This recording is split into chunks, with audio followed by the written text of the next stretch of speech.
My name is Tina Zakowski. I'm the administration team leader at the Canadian Angus Association. Welcome to our Friday of our annual national convention. We're going to kick things off this morning with a panel focused on what consumers want. Our panelists here are Jeff Fitzpatrick-Stillwell from McDonald's Canada, Janice Tranberg from the Alberta and National Cattle Feeders Association, and Greg Nolan from ARTISAN Farms. And we're going to jump right into it, so I'm going to hand the mic over to Jeff Fitzpatrick-Stillwell to get us started. Thanks, Tina. I think I will stand up here because that's the only way I'm going to be able to turn around and see the slides. So thanks, everybody, for showing up. We know the 8 a.m. slot on a Friday is the most coveted for any speaker to have. So we appreciate you getting up and coming this morning. So obviously, this question could go so many ways, and if we all knew what consumers actually wanted, we'd all be rich because we would have picked all the right companies to invest in. So I think we're all going to probably talk a little different angles of it, and we're hoping that what we really get some value is when we have the questions at the end, once you guys will sort of get your juices going, I think, with a few of the things we're going to talk about, and then please ask us lots of questions. So I put this slide up because I think this is a nice context slide for what consumers want. And we were talking before, consumers, what they actually want is everything, right? They want all the things that they want, all the things they hear that they should want. And what they also want is it to be really inexpensive, easy to get, all the other things. So I think I always use this when we talk about, because I'm the sustainability person, so I like to use it as a bit of a grounding thing for myself and others, that the environment is there for sure, but it's 18% what people really want. This is their major decision when they're making food purchases, and anybody who does the grocery shopping for your family knows that that is, in the end, that's the main driver for you. So that 56% is really contextual. Now, when you add that into, this is the most recent stuff that I could find for consumer attitude. Excuse me, it's just from a couple of months ago. Again, these are not going to be earth-shattering numbers for you guys. This is what you would expect to see. But I think it's important that you're recognizing that consumers feel that they actually could make a difference. And I would say, 10 years ago when I was doing speaking things, I was saying, I think consumers feel overwhelmed. They don't know how they can possibly, how can they stop climate change? How can they do all these things? It was really difficult for them to kind of take that in. As generations move along and more people come in, we're definitely seeing from consumers a lot more now that they actually feel that they can make a difference and that they want to. And you look over there, because they're worried about climate change, and I think that worry about climate change is really just a worry about everything. And climate change is a nice way to sort of bucket people's concerns about everything that's going on. And then really importantly for what I'm going to talk about now is that 51% of consumers that do trust in an eco-friendly or an environmentally conscious claim. So that's what I'm going to talk a little bit more about now, is really when I think about what consumers want at the core and what we're working a lot on is trust. It is another way sort of to encapsulate all of those concerns that people have. What they really want to know is, can I trust the food I'm eating, the food that I'm feeding to my family? Can I trust that that's where the animal health and welfare concerns come in, health concerns, environmental concerns, price concerns, all those things can be bucketed under that. So this is how McDonald's is sort of working on how do we build that trust. And I think it's important to, when you think about us, which is going to be different from an ARTISAN Farms, we're the big, huge, bad, corporate, global thing. So there's a lot of negative stuff that's already attached to us. So I can't just go out and say, hey, I'm out with producers all the time. They're the greatest people I know. Everything is wonderful. They're not going to trust that message from me, but we have to start there. So some of the stuff we did with our Not Without Canadian Farmers campaign, that was some of the things to sort of start reminding people that McDonald's Canada sources almost everything that we sell from Canadian producers. So start getting that message to people, just that it's not coming from some crazy place. It's all coming from Canada. And then how we then move forward with how do we build trust with consumers? And that goes back to that 51% of people who say, I trust an eco-conscious label, an environmental claim. But when you dig under that, they trust that if there's some kind of verification for it. If there's some kind of, it's not McDonald's saying it, it's not Cargill saying it, it's not even the cattle industry itself or any of these other industries saying it, who can they trust? So most of you have probably seen these three certification logos. So people are starting to see these more and more, and I mean, everybody's bill that comes in your mail on the back is going to have the forest stewardship certification logo on the back. So that starts building trust with people because they see it in multiple places. So it's not just a MIC thing that we developed and stuck on something.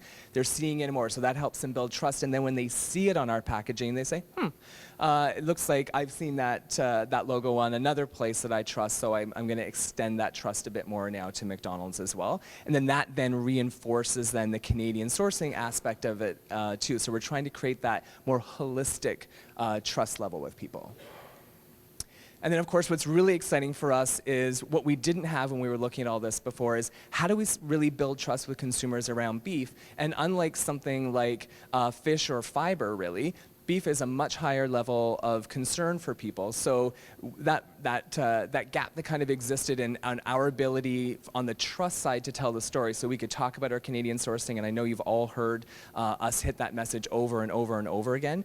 But working with the industry and being able to develop this certification program that again is now not McDonald's saying it or anybody else. It's an independent audit that's performed. It gives us that next layer of trust to go to consumers. And so I'm hoping that many of you have seen over March and April when we ran a massive campaign in cinema, on TV, on the side of the restaurant. I love that if you guys saw the restaurant, the McDonald's restaurant on the pad by the hotel, and I was walking through with someone last night and they looked over and said, "Oh my God, I love seeing that in the logo. It's like you put it up because the convention was happening." I'm like, no, and the great thing is that's not just on the side of the restaurant in Drumheller, that's on the side of every restaurant across Canada and has been for months. So it's everyone who's going through that drive-through is seeing that message every time they go around. So it's a really proud moment for us to be able to do that, and it's exciting to be here today because the one burger that we're able to put that on right now is the Angus line of burgers. So it's a really great moment for us and hopefully for you. This is just an example, and I like to use this because McDonald's, of course, does all kinds of marketing campaigns, again, around that building trust with consumers. And a lot of them are, like we've just had a fish and chip LTO, and it was Marine Stewardship Council certified Atlantic haddock that we used for that. And so we had that, but you probably didn't see it in the way that you saw the beef stuff. And this is because this is what we call a gold standard launch, which really means like quadrillions of dollars are behind this because it's happening everywhere. And so the marketing analysis that has come from that says that 9 out of 10 Canadians will have seen that 60-second ad that we were going to play, but continue technical difficulties, you're not going to see it, so hopefully you saw it. That 9 out of 10 Canadians saw that an average of 9 times. So when they told us at the beginning, I was like, I do not believe that is going to happen. That's a lot of seeing time. I wasn't trying to see it, and I felt like I saw it 50 times. So that, I think, is really driving stuff. And I was hoping I would have a lot more of the specific details. And we're not going to have those for another month or so where we really, really have, did it drive purchase intent? Did it make people want to come to McDonald's because of the beef sustainability message, the CRSB certified logo? How did it drive our Angus sales? Those kinds of things. And we don't have that yet. But what we do have importantly, and this is sort of what we call top line stuff, but if you look there, this is going and asking people if they are aware while the campaign was in progress. Are you aware that this is happening? So those numbers for us are amazing to see that many people think, it is 100% pure beef. I think we're moving past that hoax where it's, McDonald's bought a company called 100% pure beef so that we can make that claim. I think we're moving past that now, and we've broken that threshold. And the fact that 1 in 5 Canadians are actually aware that we have a commitment around this, and that it's driving all those positive perceptions is amazing, and that's building that trust. So this is something that our consumer insights gave to us. And I said, if you are looking at it as people who aren't as close to the beef industry as I am, what's your takeaway from what you're seeing from the consumer response? And this was really it, that message around leadership, and any of you have heard me speak before, this is really the core of what McDonald's wants to do around sustainability, is we're not trying to create a niche product that only we have and then it's some kind of premium offering that we can give to people. We want everybody to have sustainable beef. What we want is everybody to have Canadian beef, and we want everybody to have access to that sustainable market, which is why we need that supply to grow. So the story for us really is we want to be leadership, not exclusivity, that it's leadership that McDonald's has helped lead this effort. So that seems to be coming through. Then that leads into giving us that halo around quality and a stronger connection to the brand, which is, of course, what we're doing a lot of this for, too, is to make people feel better about not just meat, not just burgers, not just Canadian beef, but also McDonald's itself. So with that, I will thank you all, pass it on to the next one, and then hopefully, like I said, you're going to think of some good questions for us at the end. Thank you, Jeff. Okay. Well, good morning, everybody. My name's Greg Nolan from ARTISAN Farms. We're a meat company located in Toronto. We're also papered Angus breeders. Most of you would know of our name, Bar 5 Simmental Stock Farms. We used to run 500 full-blood Simmental cows, and we've converted over because our meat company, what we're driving is, what we're seeing in the meat business is people want trust. We're based out of Toronto. So being agriculture people like our story, they like what we're about. But end of the day, I'm going to tell you, people want marbling, they want the right muscle size, and they want the Canadian farm story. And I think sustainability, all the other attributes that come along with it, is great storyline. But people want product that perform, and they want to have our story. And I think people in this room should be really proud of what they're doing. So I guess, click the next button. So that's just our cattle herd. So our meat company's based on our farm story. We're based out of Toronto. We're an hour and a half north. We've got 160 papered cows. And that kind of begins the story of our trust factor for the meat business. Oh, I roll it. Okay. So some of our customers in the meat side of things, we supply Whole Foods Market across West Canada, Hello Fresh and True Local, some of the bigger online meal kit companies in Canada, STK, one of the top restaurants in Toronto, Cue de Cheval, Friendly Butcher, Organic Garage, some of the higher-end butcher shops in Toronto. Each one of those customers from us, they want high marble product, they want AAA, they want prime, and they want the right muscle size. But at the end of the day, we're seeing that in our company thesis is people want product, they want performance, and it is back to the old AAA and the right muscle size. So a bit about our beef company. We harvest up to 10,000 head a year. We're based out of we took the old Yoplait yogurt factory over, actually. So we're distributing beef out of that near the Toronto airport. And we sell, I guess, 80% within GTA, 10% across Ontario, and then 10% out to Alberta. Back what Jeffrey was picking up was on trust. A lot of our customers, well, most of our customers come to us because we've got a family farm story. But we've also got a very trustful three-step CFIA-approved compliance program. One, we have manuals that outline what we have to do on each farm and how we do it. Whether it's grass-fed, organic, hormone-free, Angus-based, whatever the call-out on the product line is, we have a manual.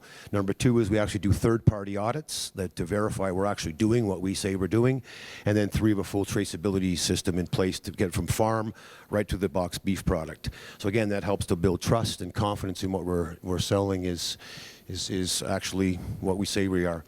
Some of the brands we use, and that's how we spread it out. We've got grass-fed, Wagyu, different product lines and brands that our customers come to ARTISAN, our meat company, to purchase. But 80% of what we sell now is Angus beef, which is something that we haven't necessarily driven. The marketplace has driven that for us.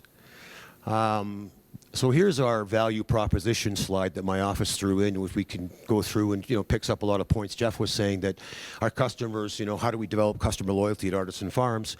Well, we have social responsibility square, we have the consumer-driven squares. They all want everything. They all want it at commodity pricing. We try and give them as many as we can, but again, as a company, in the program logistics, it's the marbling and the muscle size that I would argue is really coming out as what's driving our business. So how do we purchase cattle? How do we get it from the farm to what we want? This is our purchase grid. Basically, in a nutshell, we pay 4 cents for Angus, 5 cents for prime, 7 for hormone-free, 14 cents for antibiotic-free, or it can be a combination thereof. So we're trying to drive production from the farms to what we perceive as what our customers want, and we pay the grid on it. So the top grid is prime grade cattle, yield class 1, 2, and 3, and we pay 30 cents over the top of the Canfax. And we're forward contract cattle as well, and we'll work with producers the best we can to make sure they get out of it. So that's how we drive it, and although we brand it, we develop trust, loyalty, sustainability. End of the day, it's the product quality that drives a lot of our demand. So that's our side of the story. I've put a couple slides in here to wrap up.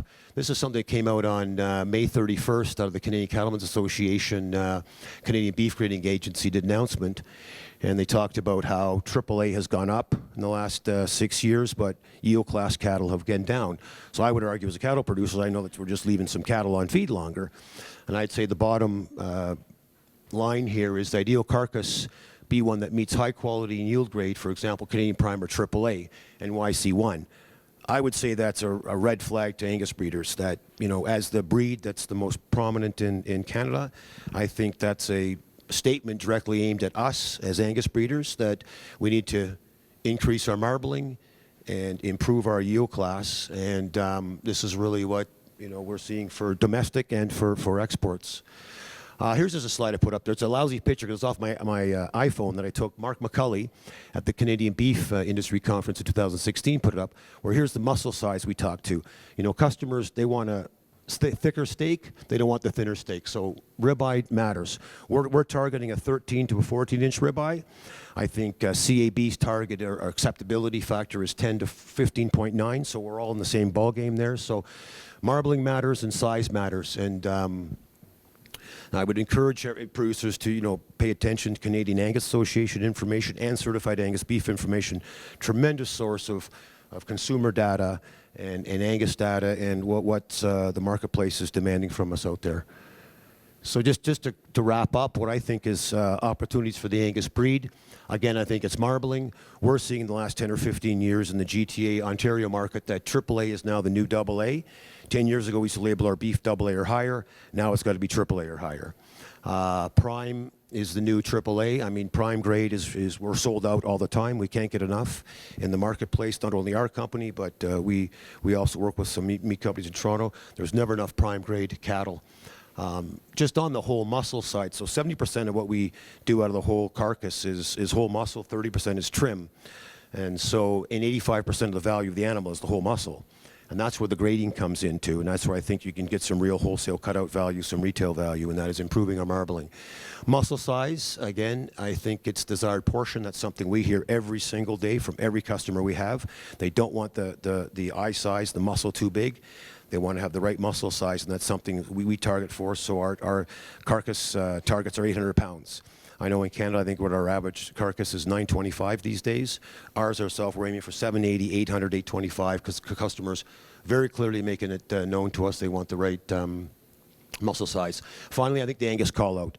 Angus beef is in high demand in Ontario, in Canada, and across the world, and I think that as Angus breeders, we should all be very proud that the name is out there, and it's tremendous value in beef side of things. So green tags and black-hided cattle is something that we should all be very mindful of because people are looking for that in the meat side of things. We're seeing tremendous call-out and demand for Angus cattle. So with that, I think I'm going to wrap up and turn it over to Janice. So again, you know, as Jeff says, let's stimulate some questions, and we're here to answer any concerns and questions you have.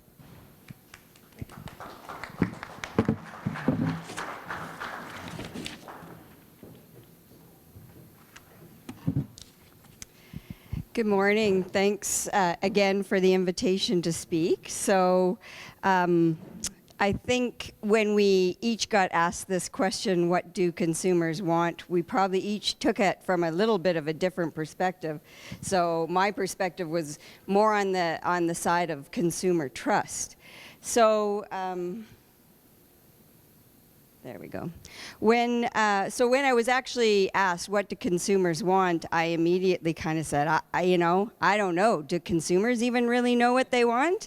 But I do know we've heard transparency. That's one of the things they asked us for. And as our previous speaker said, trust. But who do they trust? How do they know who to trust? Do they trust the NGOs? Do they trust you as farmers? So I think the job that we have is to get our story out, because I can assure you, the one thing I do know for sure, that if we don't get our story out, somebody else is going to talk for us, and we're probably not going to like the message that they deliver. So what I thought I could do, perhaps, is I could, sorry, am I There we go. I could relate a little bit of my experience dealing with, you know, a very non-controversial topic like GMOs and pesticides. That's the arena I come from, and so I have a few stories I want to share with you, and I hope that those stories can come around and talk about some of my 3 key points here. So the first one, defining success. So I'm going to tell you a story. I was asked to speak at the city of Kelowna. They had a city council meeting. They wanted perspective from both sides. So when I got there, they said, well, can you meet me at a restaurant? And I said, sure. So I showed up at the restaurant. They drove me from the restaurant over to where the site was, where I was presenting, and I was met by some RCMP at the door, and you know, there was people around that were protesting. The RCMP walked me in, and then they showed me the escape route. So I was like, oh, okay, you know, getting a little nervous here. So, but I had thought about it ahead of time, and I was like, I have an idea that nobody can refute. So I was feeling pretty smug. So here was my idea. I said, look at this. So there have been agencies around the world who have reviewed the science and said that these products, GMOs in this case, are safe. And thousands of scientists from around the world have all signed affidavits saying that it's safe. We've been eating it for 10 years and nobody has had a documented case of harm. So I put it then back to the audience to say, so do you honestly think everybody from around the world is trying to fool you? And the crowd yelled, yes! Well, there we go. I knew right then and there I had no chance of being successful. So I think that's sort of the message to me was define your success going in. Sometimes success is going to be changing someone's mind, but sometimes it's just going to be getting them to listen to what you have to say, and sometimes it's really going to be agreeing to disagree. So I think if you go in ahead of time with your expectation, know your crowd, know your audience, figure out what you're going to get out of it, but remember, somebody else is always listening to what you have to say. So even if that person that you're talking to, you don't have success, you just might have somebody else on the background listening, and you might have some success. So, oh, and yes, and to that point, I was going to say, ask me why I heart GMOs. So, you know, do you think that guy's got a lot of success? Probably not in this crowd, but like I said, maybe somebody is actually listening to what he has to say. So the next one I wanted to talk about was listen. So people really don't want to hear your story unless they feel like you've heard them. Sometimes the most important thing to do is just to listen, figure out what it is that they want to hear or what's their concern, and then you can address it. So another story I wanted to tell again, I was invited to go this time to Abbotsford and present in front of the city council. They were looking to put a no GMO ban. So somehow the media got a story that I was coming, and so the place was packed. There was, you know, corn cob suits, and there was mothers holding their babies, and everybody gets 5 minutes to go up to the mic and tell their story. So, you know, mothers were crying, and every myth that you could possibly hear, it got perpetuated there. So I literally sat in the crowd. Nobody knew who I was. I sat in the crowd for an hour listening to all these people coming up. And I'm getting pretty darn nervous because I'm by myself. So I started sort of internally chanting. I said, you know, people in this crowd don't know me. They don't know who I am. And I believe as passionately in what I have to say as what they have to say. So the hour and a half goes by. I get invited to come up and speak. And I use that to my advantage. I said, you know what? I've sat here now for an hour and a half, and I've heard all of you and what you have to say. And I respect your passion. You obviously believe strongly in what you have to say. But I have to tell you that I believe as strongly in what I have to say. And honest to God, I'm not lying, a bit of a hush went over the crowd. And I actually got my 10 minutes my story. I don't think I would have gotten that if I hadn't said that. So that was my lesson is, you know, we have to learn and we have to be able to relate to people on a one-on-one basis. So then the next one that I wanted to talk about is tell your story. So, but tell your story. So your farmers, tell why you love being farmers, why you love to work on the ranch, why you love your animals. Don't try to tell a scientist's story. Don't try to tell an economist's story, because you're not credible then, and people see that. The passion has to come out, and you know, people have to believe what you're saying and believe that you believe what you're saying. So when my past job was with Sask Canola, and when I was there, we put together a documentary called License to Farm. It was a bit of a grassroots documentary. We didn't expect the success we got out of it. There's been about 140,000 views on YouTube, over 2 million impressions in over 120 countries, and we've won 10 industry awards for it. But the key message at the end is that, you know, it has scientists talking a little bit about pesticides and GMOs and some of the, you know, fairly contentious topics. Family farming is part of it too, you know, that people don't believe that the average farmer owns their farm and it's not a corporate farm. So we have farmers speaking, we have scientists speaking, but in the end, the message really is to tell the story, because if we, as I said at the beginning, if we don't tell it, somebody else is going to tell that story, and we may not like what they have to say. So if you haven't seen it, I invite you to see it. It's just www.license2farm. And so in the end, I wanted to say thank you, and thank you for allowing me to tell some of my stories, and I'm looking forward to your questions.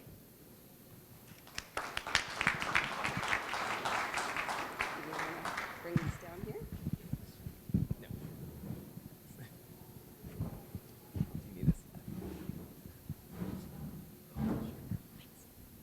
All right, thank you, everybody. We're going to open it up to questions. We have about 20 minutes, so we have lots of time for questions. Does anyone want to throw the first one out? Okay, we've talked a little bit about how your consumer desires and wants have evolved over the last little bit. I'm going to ask each of you to answer the question. How do you see your consumer wants evolving over the next, say, 20 years? What about the rise of plant-based proteins? How do you intend to respond to that? Sure. Great. So, wow, 20 years. That's certainly a longer time frame than I think probably any of us on here can really speak to. What I think is, and bringing in the plant-based side too, what the current and future thing really around that is going to be, I think, diversity, right? Diversity of choice. People want, again, lots of different things. I think what we have to figure out is where they want the different things from, because I don't think everybody needs to offer everything to everyone. But I think that's what's going to play. And I think there'll be continued evolution in what people, you know, you were talking about different cuts and stuff, and it changes. And so I think that evolution will keep happening. What's going to be interesting is the people have the ability, whether they do or not, they have the ability to access more information about anything that they want to know than they ever have before. And that's just going to grow and grow.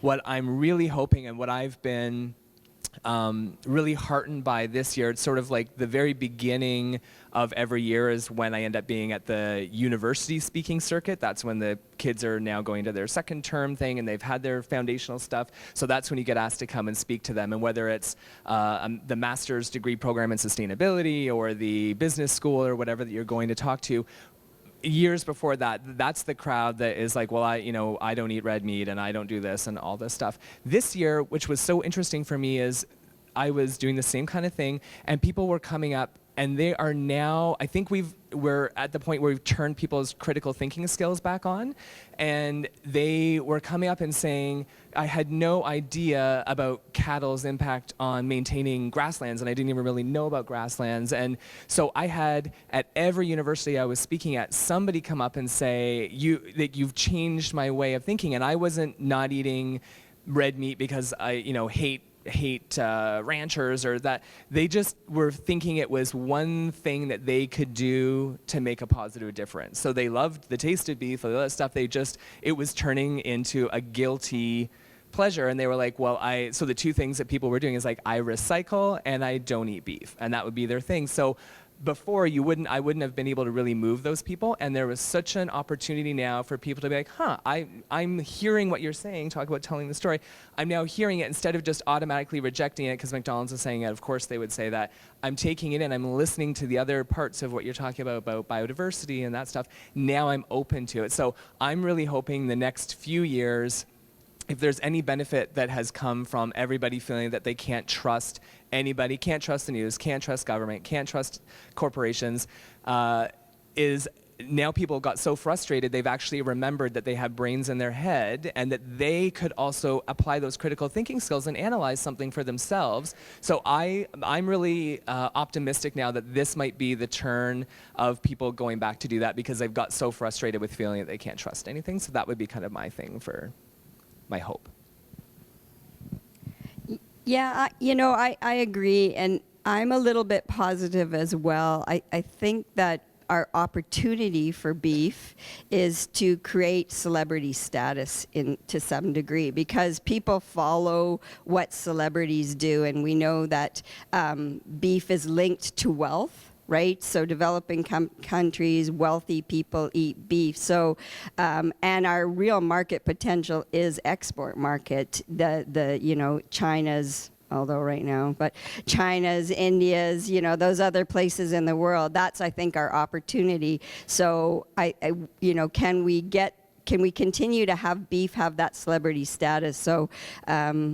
A burger is still great, but it's about that great juicy piece of steak or prime rib, and getting it out there that this is what the elite have, and so people will want that. I think that's maybe an opportunity we need to continue to focus on a bit, along with building the trust. Thank you. Yeah, so two-part question. So where do we see this 20 years out, and then the plant-based question. So I think 5, 10, 20 years, our company, our thesis is that I think the Canadian farm stories can become more important. The sustainability, the roundtable sustainability is going to be an important part of it. It's going to attach that trust factor to what we're doing. Stewardship of the land, I think that's important. I think everyone in agriculture in Canada is really embracing that, and I think we're improving our story. I think how we handle the environment and how serious we take, treating our waterways and even the bees. And I think, again, agriculture in Canada is embracing that. So I think these factors have been very, very important in 5, 10, 20 years from now, and we're embracing that. Animal welfare is going to be huge. I mean, CCA and animal transportation has been a real positive impact to our customers in Toronto, because that's a big concern of them. There's a bunch of pork plants in Burlington, and that's a real hot point. I mean, Keelan Sinclair will be harvest 3 days a week. There's animal activists every Tuesday morning when our pots pull in. They're blockaded by animal welfare. So all these factors are going to be very, very important. What we think is going to be the most important storyline in 5, 10, 20 years from us, and I think Canadian agriculture is really embracing that. So I congratulate all of us for doing that. As far as plant-based products, our company thesis is that it's actually a positive factor, as Janice was saying, that it's going to, highlight the, high-end, the specifics, categories of beef. Beef is a luxury item, and I think these plant-based items are going to acknowledge that. I think that, I guess whether it's wishful thinking or not, but we think that, Jeff and I were talking beforehand. I mean, look on a product of beef, the ingredients, beef. Look at the plant-based, and it's all these chemicals that we're all trying to, that's what the customers don't want, actually, and here the market's being driven by that. So I think in time, that's going to sort itself out, and there is going to be 10% or 15% of the marketplace that embraces that plant-based proteins, but I think the other 85% is going to get back to, we want holistic approach. We want clean products, and we want to have that Canadian farm story. So we're very, very positive to the long-term outlook of Canadian agriculture, Canadian beef, and we don't see the plant-based as a threat. We actually see it as enhancing all of these factors moving forward. I think if I can have another chance to answer the same question, but that made me think too. I think one of the things for the beef industry to be thinking about on the plant-based protein side is that if it's done right and the companies who are going to offer that do it right, it actually, I think, is going to be an enhancement to beef, because there are places now where if you might have a family of 5, if one person in your family is vegan or vegetarian and doesn't want that, and a restaurant or a thing is not offering an option, and that family wants to go out for burger night, they'll go to the one that does offer that, and those other 4 family members are still going to eat a beef burger. They're just going to eat it at that place. So having more people offer those things, I think, can have an actual rise in the sales of actual beef burgers. So now everyone's going to have a burger, and the people who love beef and all that stuff are still going to have that. So I don't think when we look at the stuff that the consumer data doesn't seem like it's going to be people trading off. It's just going to be opening up more opportunities for people to eat together. So I think that's something that can be positive too. I actually have a question for my 2 panelists here. So are you seeing recognition around the certified beef? And you were saying that people are starting to recognize those check marks. So do you see that actually making a positive impact? Yeah, I think for us, what we're at McDonald's, what we're really excited for is the next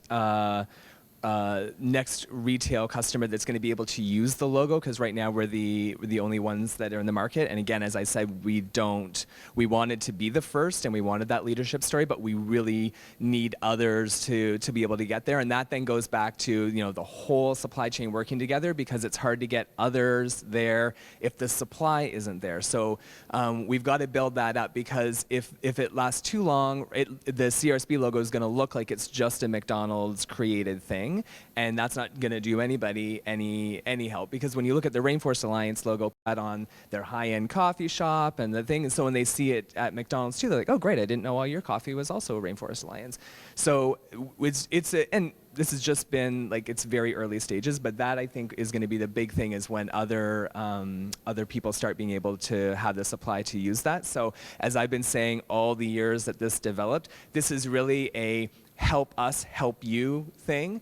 Help us be able to tell that story and build that trust with Canadian beef through that logo and through that mark. But to be able to do that, we've got to have the supply, and that supply comes from putting your hand up, leaving this room, going to the VBP Plus room, putting your hand up, get that audit, get in, and be feeding into that supply, because as that grows, then it's going to be an opportunity for other brands to be able to come in and say, okay, there's enough supply, we can get this, we can have a product that has that. So that would be.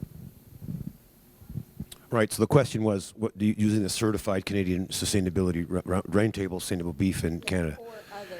Or other. Others. Well, certainly the word certified has a lot of traction, and certified Angus beef, certified organic, the word certified, and CFIA. It takes it very seriously as well. But certainly on the certified Canadian roundtable sustainable beef, we see a lot of traction on that moving forward. We're not using it right now. We're talking about it privately. We have it on our sell sheets that we do, because we sell business to business. We're certainly doing it business to business. We're not doing it retail yet. I mean, McDonald's has rolled it out. We want to see a little more traction on our side. But there's no question we think the CRSB is going to be a huge feather in the cap of Canadian beef. And I really think, myself, whether it's wishful thinking, I came to the Canadian Beef Industry Conference in 2016, heard Sherry talk, and I said, this is what we need to bridge the gap between what Artisan Farms does with our grass-fed and our organic and our Wagyu and our Angus and hormone antibiotic-free, to bridge that gap and work with the Canadian beef brand and be kind of the same as McDonald's. Not that any ways we're like McDonald's, but in the same regard, don't differentiate ourselves with, like organic is this and McDonald's is that. We're actually on the same team. We're working together together with Canadian farmers, and that's something that, what's wishful thinking on our side, I think that's going to benefit us by being seen as that way, a small niche branded meat companies, but I also think it helps McDonald's brand, where, you know, everyone's kind of working under what we call the national umbrella. You know, whether it's animal welfare, but I certainly on the Canadian Roundtable Stand of Beef, I'm a huge believer in that, and I think down the road it's going to be something that I think we'll be very, very pleased we invested in. 5, 10, 20 years from now, I think it's something that Canada Beef is going to really hang its hat on, and I encourage everyone to get involved in the Verified Beef Plus initiative with the Canadian Cattle Association, and I thank McDonald's for taking that on, because I think it's been a real proud thing for all of us Canadian beef farmers that McDonald's trusts us that much to put that logo on their product and hang it out there like they did. So thank you, McDonald's. I congratulate you. I understand we have a question at the very back, and then here, and then here. So I'm going to run to David. What is your question, David? My question is actually for Greg. I'm going to just jump away from the consumer stuff for a minute. Your breeding program at Artisan Farms, I think it's a challenge for our breeders. As far as your red flag you threw up as far as yield grade in our industry right now, I'm going to say that exterior carcass fat is a significant factor in fertility in females. And Angus being a maternal breed, those females that flesh up quickly, there's a high correlation with fertility there. Fertility is absolutely one of the biggest economic drivers in the commercial industry. Yeah, we get further down the chain, and it's a big negative as far as when we harvest those cattle. And how do you balance that off at Artisan Farms in your breeding program? And now I have to run the mic back up to you, so you have a second to think. So the question is we're trying to drive yield class 1, but that doesn't keep easy cows, and even that does not mean easy keeping cows. Is that right? Yeah. Well, as you see, we break at yield class 1, 2, and 3. What I don't put in the grid is we also give producers a 30% pool of each pot load of YC 4 and 5 cattle. So although we're driving it on the grid, we don't penalize that much because of that very, very, very point. We realize that. But the point being is that YC 4 and 5 cattle are very costly to us. Straight bred Angus heifers are very difficult to get out of. They dress out at $6.50, and they're usually 4s and 5s. It's very difficult for us to get out of those. You know, 3/4 Angus black semi steers are tremendous. They come in at 2s. They're, you know, $8.50 AAA primes. Get out of that. So I recognize what you're saying. Easy keeping cows is yield class 5s. So you know, it's a balancing act. We can't have everything our way. It can't just be prime. I just red flagged that. Only I just found it very interesting that the Canadian Cattlemen's Association said something that I thought only the Angus breed could address. I used to run 500 Simmental cows, and I'll tell you, we can't drive prime White C1s to the Simmental breed from our experience. And I think that the burden of that falls down onto Angus guys. So I would put the question back to Angus breeders. How are we going to address that when that's kind of a calling card from the Canadian Cattlemen's? They want more prime grade carcasses. They want more high-end AAAs. CABs, the upper 2/3. There's more and more programs in Angus programs in Canada all the time calling for upper 2/3 of marbling, and they don't want YC 4 and 5. So how as a breed can we address that? Well, maintaining easy keeping cows that are 1s and 2s. I mean 4s and 5s, but having carcasses that are 3s and 4s. I mean 3s and 2s. So I think it's a great question, it's a great challenge, and it's something that we're certainly very cognizant of, and we don't really drive it that hard on the grid, although it looks like it on paper.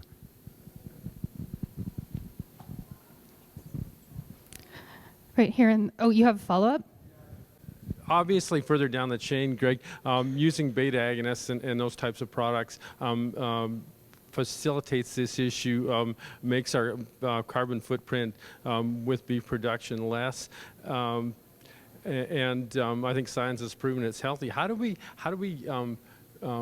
get consumers to grasp this information and realize it's better for our planet? It makes the system way more efficient, and try to change a negative into a positive in reality, eh? So the question is how can we address the issue of implant use is still a positive for efficient uses of resources? Well, certainly I'm in the non-hormone beef side, so I guess I'll be speaking from what I acknowledge. But I think it goes back to CBIC 2016.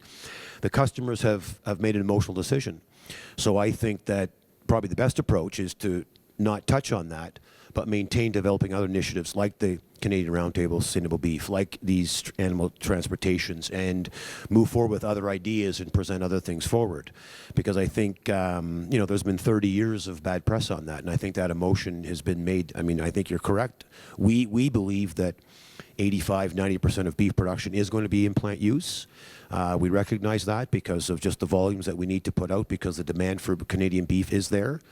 And I think that we're going to have to, rather than addressing that very point of implants are good, I think the public's made their mind up on that. I think that we have to put other factors forward. Sustainability of beef, environmental factors, stewardship of land, family farms, Canadian beef story. And I think all that positive storyline is going to step up over the implant story. I think the implant story's decision's been made. The emotional decision in the marketplace has been made. I think you're fighting a 100-mile head-on wind. I would just avoid it and talk about other things. Is what our thesis is and what our recommendation would be to people that want to pick that fight.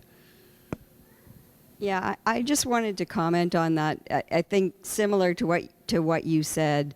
We're allowing, or whether we're allowing or not, the public is now driving the agenda, unfortunately, and I think part of that is because we haven't spoke up soon enough. We're now kind of running, reactive as opposed to running proactive.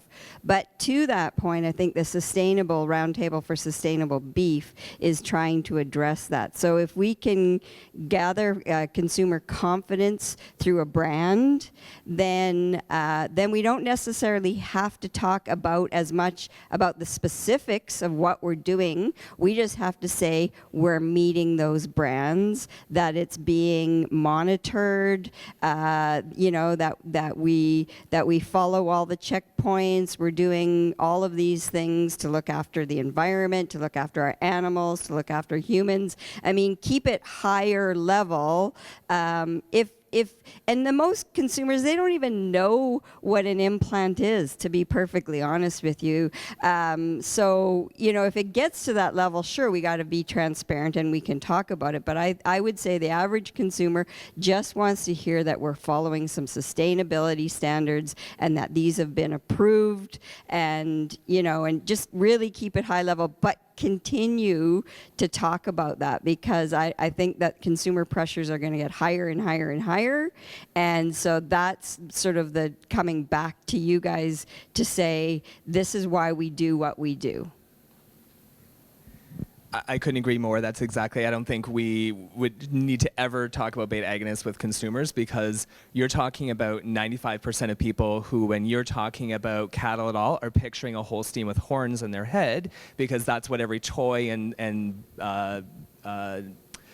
child book shows anytime there's a cow on the farm, right? So they're so far away from where your brains are that's not there. And exactly, that's why the certification mark is so important.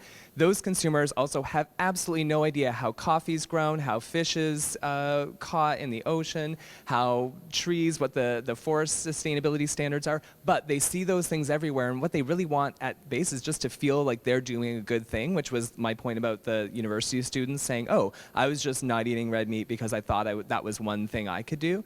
So we get them trust in that logo, and we put that there. They're going to just make that assumption. When they see the green frog on the coffee, they just make a whole bunch of assumptions about what that means. Everything's good, right? So we need to get them, and then we know all the veracity behind it and all the details and all that stuff. They just need to know that this is good, and that people from artisan farms to SDK in Toronto, and I'm going to pay a huge amount of money for what I'm eating, and I see that logo, and then I go and get dollar burger days at McDonald's, and I see that logo. That's what's going to make them feel good, and we don't ever need to get into implants or anything with them, because it won't be on their thing.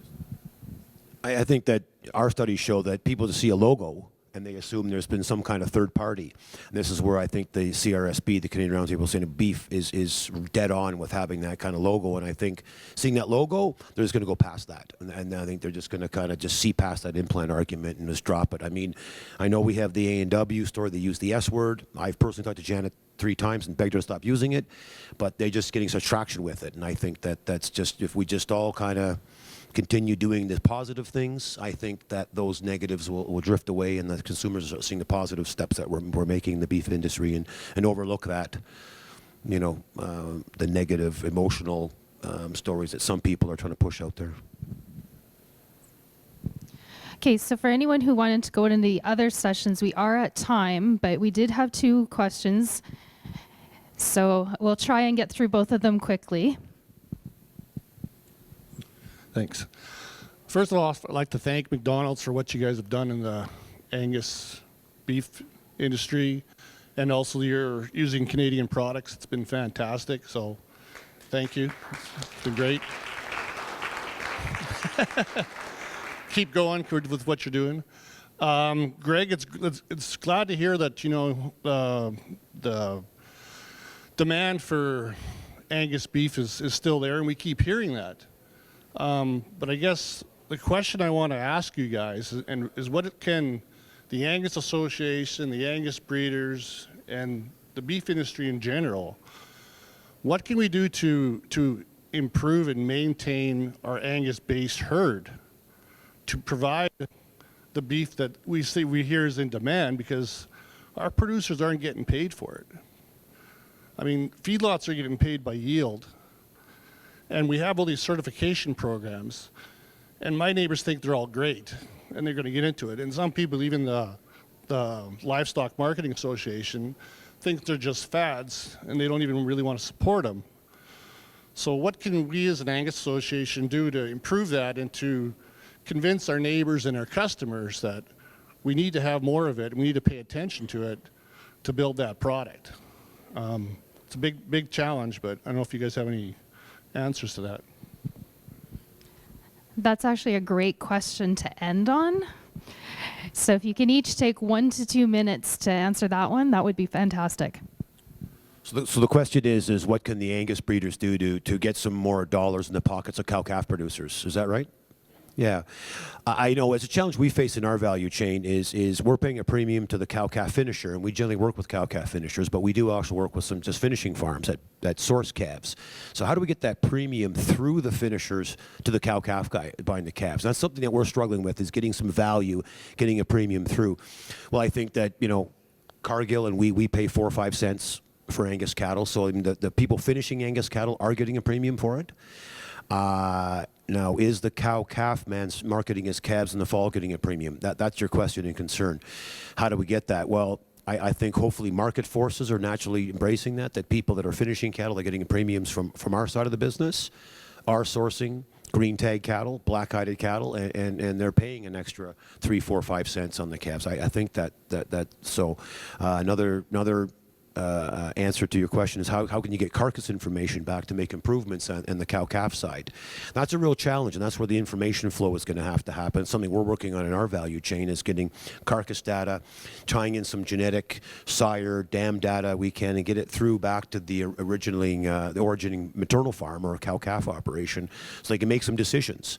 And you know, this genetics is right, this has got gainability, that kind of thing. So it's a very good question, and it's something the industry, we're certainly trying to address it. And I think it's a big challenge for the industry, and I think it's such a big question that it can't be answered very simply, but I think the industry is moving towards that with BICS, with CCIA, with CLTS. I think we are moving that direction. I think these kind of meetings are real positive for Angus breeders to hear this kind of information, ask these questions, and go home and make some improvements. And again, I encourage you to follow Certified Angus Beef information and the Canadian Angus Association information. There's a lot of information there, and then keep the channels of communication open between start and finish, and use those indicators to make improvements in your own breeding program. And over time, there's going to be enough good bulls out there improving the cattle business as it needs to go. And I wouldn't presume to speak on industry stuff, which is definitely not my area of expertise, if I have one at all. But What I would say is there's one way right now, and I know not everybody can take advantage of it, but Cargill's Beef Sustainability Acceleration Pilot that is working with CRSB and BIX and all those other ones, there is a financial credit for producers who feed into that fully certified supply chain. So right now there is per head money on the table for people who do that. So I would just encourage, again, everybody to help be part of that process to get audited. And I know Cargill is working really hard on how to do it in a more forward-looking way so you can tell if yours will qualify. Right now, it's you just sort of get a surprise check in the mail if it does. And we're working on that. And for sure, the other, I mean, this is a demand not only just from McDonald's, but Loblaws and others. So, you know, JBS and other producers are going to have to develop a program as well. So I would say right now that is one opportunity. And I know it depends on sort of where you are and where you sell, and right now it has to end up in High River. But if it does, that is an opportunity where there is actual money on the table.